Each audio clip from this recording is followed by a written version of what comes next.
ಇದೆ. ಈ ಸರ್ಕಾರ ಬಂದದ್ರಿಂದ ಕರ್ನಾಟಕದಲ್ಲಿ ವಿದ್ಯಾರ್ಥಿ ವಿರೋಧಿ ಯೋಜನೆಗಳನ್ನು ಕೈಗೊಳ್ತಾ ಇದೆ. ಈ ಸರ್ಕಾರಕ್ಕೆ ಒಂದು ಎಚ್ಚರಿಕೆ ನೋಡಿ, ನಾವು ಯಾವತ್ತೂ ರೋಡಲ್ಲೇ ಕೂತ್ಕೊಂಡು ಅಭ್ಯಾಸ ಇಲ್ಲ. ಸ್ಟೂಡೆಂಟ್ ಪವರ್ ನೇಷನ್ ಪವರ್ ಅಂತ ಎಲ್ರಿಗೂ ಗೊತ್ತಿದೆ. ಒಂದೊಂದು ನಿಮ್ಮ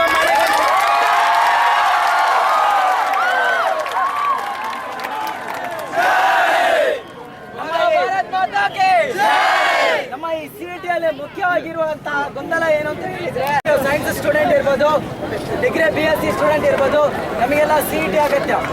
ನಾವು ಗೌರ್ಮೆಂಟ್ ಸಿಇಟಿ ಬರೆಯೋದು ಗೌರ್ಮೆಂಟ್ ಫೀಸ್ ಕಮ್ಮಿ ಆಗಬೇಕು ಅಂತ 10,000 ನಾವು ಸಿಇಟಿ ಎಕ್ಸಾಮ್ ಬರೆದು ಪಾಸ್ ಆದರೆ 10,000 ಗೌರ್ಮೆಂಟ್ ಸೀಟ್ ನಮಗೆ ಕೊಡ್ತಾರೆ.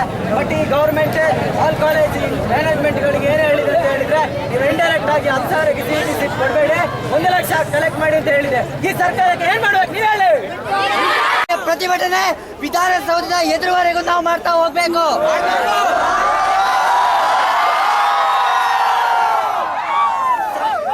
ಸರ್ಕಾರದವರು ಅಷ್ಟು ಬಡತನ ಇದ್ರೆ ಅವರಿಗೆ ಇಂಚಕ್ಕೂ ಹೆಚ್ಚು ಜನ ಇದ್ದೀವಿ.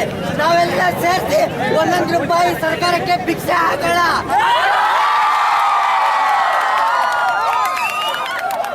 ಇನ್ನು ನಮ್ಮ ಶಿಕ್ಷಣ ಸಚಿವರು ಹೆಸರಿಗೆ ದೇಶಪಾಂಡೆ ಅವರು ವಿದ್ಯಾರ್ಥಿಗಳಿಗೆ ಅನ್ಯಾಯ ಮಾಡ್ತಾ ಇದ್ದಾರೆ. ಅವರ ಹೊಟ್ಟೆ ಈಗಾಗಲೇ ತುಂಬಿ ಹೋಗಿದೆ. ಇನ್ನು ಬೇಕಾದ್ರೆ ಎಲ್ಲರೂ ನಮ್ಮ ಮನೆ ಕರ್ಕೊಂಡು ಹೋಗಿ ಇನ್ನು ಬೇಕಾದ್ರೆ ಊಟ ಹಾಕುವ.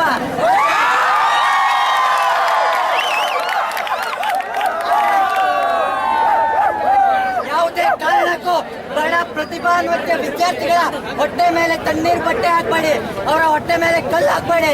ಇದು ಕೇವಲ ಎಚ್ಚರಿಕೆ ಅಲ್ಲ, ನಿಮಗೆ ಈ ಒಂದು ಪ್ರತಿಭಟನೆ ಮೂಲಕ ನಿಮ್ಮ ವಿಧಾನಸೌಧಕ್ಕೆ ಮುತ್ತಿಗೆ ಹಾಕುವ ಎಚ್ಚರಿಕೆಯನ್ನು ಕೊಡ್ತಾ ಇದ್ದೇವೆ.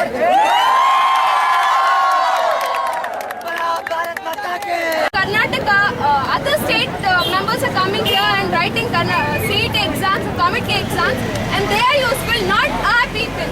So we have to just